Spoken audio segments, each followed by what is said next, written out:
Desligue o ruído e conecte-se aos factos. Temos 10 estadias num dos hotéis de luxo Alma Lusa na Comporta. 2 adultos, 2 noites. Assine hoje o Observador com até 58% de desconto e habilite-se a ganhar. Tudo em observador.pt.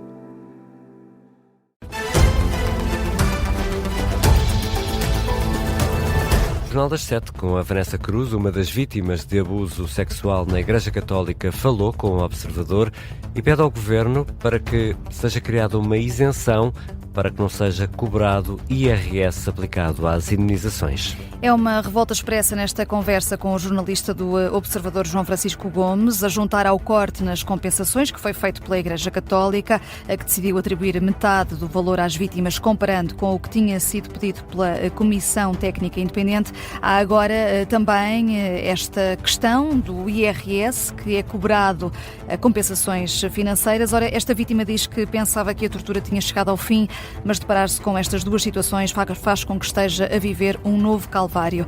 Portanto, deixa este apelo ao Governo para que, pelo menos, o valor que as vítimas vão receber, que já é abaixo do previsto, não seja sujeito a IRS. Mas, Vanessa Cruz, não é o Governo que tem a chave para desbloquear esta situação? Pois não, Ricardo. Pelo que explicou ontem na Rádio Observador o fiscalista Luís Leão, a isenção tem de ser aprovada pelo Parlamento.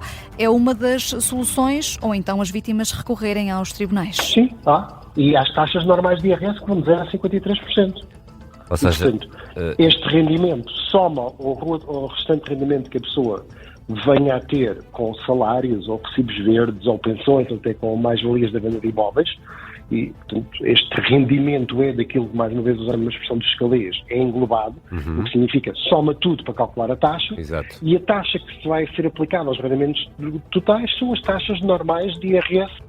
Nesta conversa, Luís Leão explicou depois que a solução é mesmo recorrer aos tribunais, tribunal arbitral, ou então o Parlamento decidir uma isenção fiscal.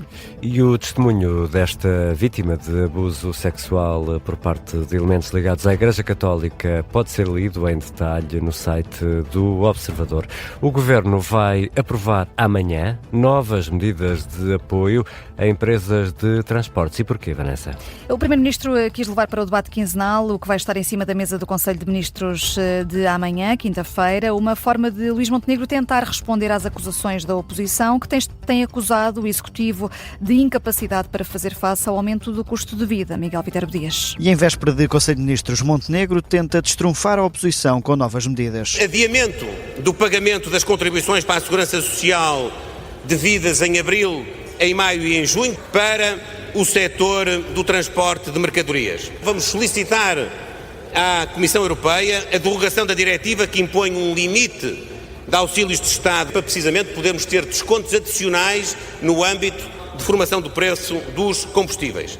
Um programa de apoio de 30 milhões de euros para veículos de transporte de mercadorias por conta de outrem e para veículos de transporte coletivo de passageiros. O Primeiro-Ministro afasta o IVA zero na alimentação, diz que está a estudar outras propostas como resposta às acusações de André Ventura. Onde é que está a eficácia de um governo? Se pagamos mais combustíveis, se pagamos mais alimentação e se somos o país da Europa com mais taxas e taxinhas... Também de José Luís Carneiro. Até quando é que vai manter esta insensibilidade? Só o Sr. Primeiro-Ministro e o Governo é que traçam um quadro cor-de-rosa da vida dos portugueses. Montenegro afasta quadros cor-de-rosa, prefere laranja e azul, mas no que toca à reforma laboral, o quadro continua ainda sem cor. É bom para a democracia que o Parlamento possa ainda assim estar municiado com esse acordo, mas se assim não for, o Governo não deixará de apresentar uma proposta de lei. À direita, a pressão para avançar. Acho muito pouco provável que venha a haver, ao fim de 50 reuniões, a Iniciativa Liberal defende que deve trazer a proposta ao Parlamento. E, pelo caminho, em resposta ao PCP e ao LIVRE, a desvalorização do peso dos sindicatos. Até o movimento sindical hoje não tem o grau de representação dos trabalhadores que tantas vezes invoca. Luís Montenegro num debate em que o PAN ainda fez referências ao polémico vídeo gravado sem cinto de segurança. Miguel Viterbo Dias com os destaques do debate quinzenal, marcado pelo aumento do custo de vida e também pela reforma laboral. Sobre essas medidas anunciadas anunciadas por Luís Montenegro para as empresas de transportes. A Rádio Observador tentou reações da Antram, que representa o setor das mercadorias, e a Antrop, que representa o transporte de passageiros, sem sucesso até agora. O Conselho de Ministros aprova estas medidas amanhã. Devem ser conhecidas depois ao final da tarde, a tempo da tarde política. E o Parlamento vai amanhã votar para eleger o novo provedor de justiça, mas o nome de Tiago Antunes, escolhido pelo PS, está agora em risco de ser chumbado.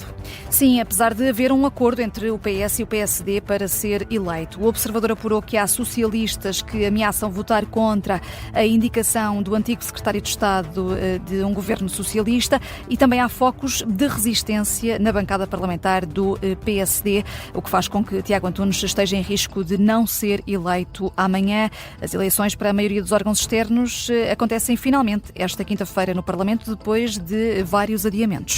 E a Presidente do Conselho de Finanças Públicas queixa-se de ter sido alvo de críticas que considera injustas por parte do Ministro das Finanças. É que Joaquim Miranda Sarmento acusou no Parlamento o Conselho de ter feito críticas políticas desde que o PSD e o CDS estão no poder. Nazaré da Costa Cabral, que presida este organismo, rejeita em absoluto e devolve as críticas ao Ministro das Finanças. Eu creio que, de facto, essas afirmações, no que diz respeito ao CFP, e eu falo pelo CFP, não foram afirmações justas, não foram corretas, e no que diz respeito à Presidente, foram afirmações que eu até acho que foram um bocadinho ofensivas em relação à minha pessoa. Portanto, não fazemos as nossas projeções, é um trabalho técnico. Nazaré da Costa Cabral a responder ao Ministro das Finanças. E por falar em finanças, há projeções para a economia que saíram hoje e não batem certo umas com as outras, não é, Vanessa? Sim, o Conselho de Finanças Públicas passa agora de déficit a estimar um excedente este ano de 0,1%, ao contrário do FMI, que prevê agora precisamente a mesma percentagem, 0,1%, mas de saldo negativo nas contas públicas. E há outras notícias a marcar esta tarde.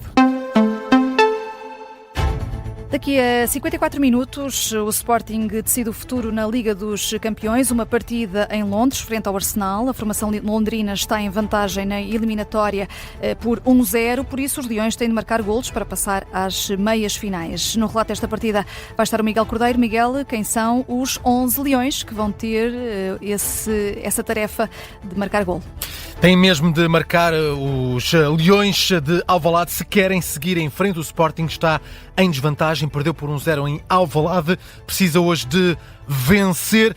Isso pode até não chegar, porque uma vitória pela margem mínima leva o jogo para prolongamento e, se assim se mantiver, para grandes penalidades. Ora, no Sporting havia uma dúvida: quem jogaria no lugar de Fresneda? A escolha de Rui Borges é Eduardo Quaresma para alinhar no lado direito da defesa.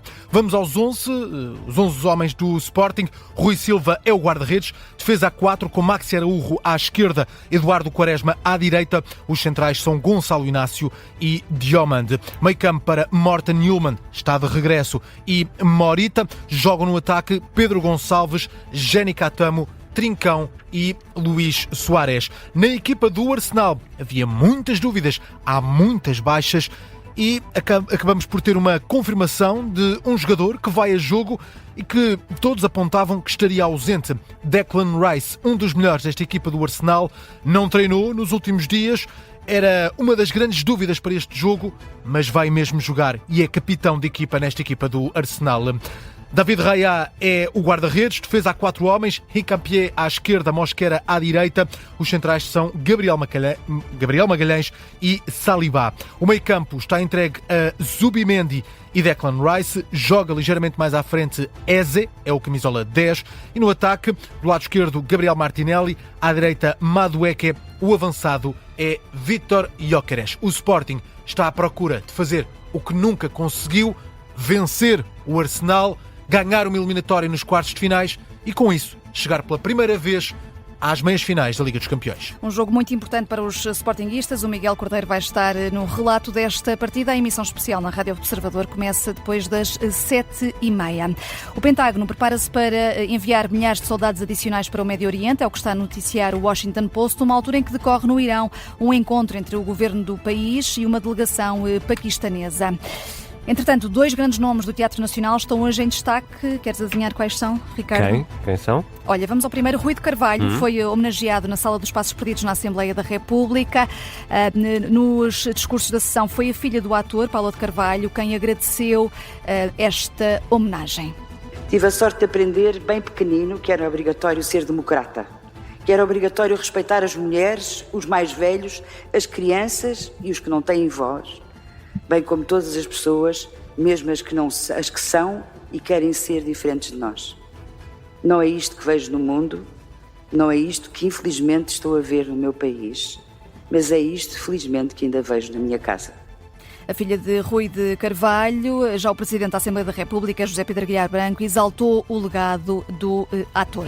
E falaste noutro ator, neste caso, deixa-me arriscar, foi uma atriz. Uma atriz, Eunice Munhoz, faz hoje 4 anos que a atriz morreu. Faz e a hoje neta, 4 anos, faz hoje 4 anos. E a neta anunciou no Instagram que é inaugurada precisamente hoje a exposição na sala de Eunice Munhoz, na Casa Memória Eunice Munhoz. E onde fica a casa? Fica na Amareleja, no Exatamente. Alentejo. Que Eunice Munhoz era alentejana.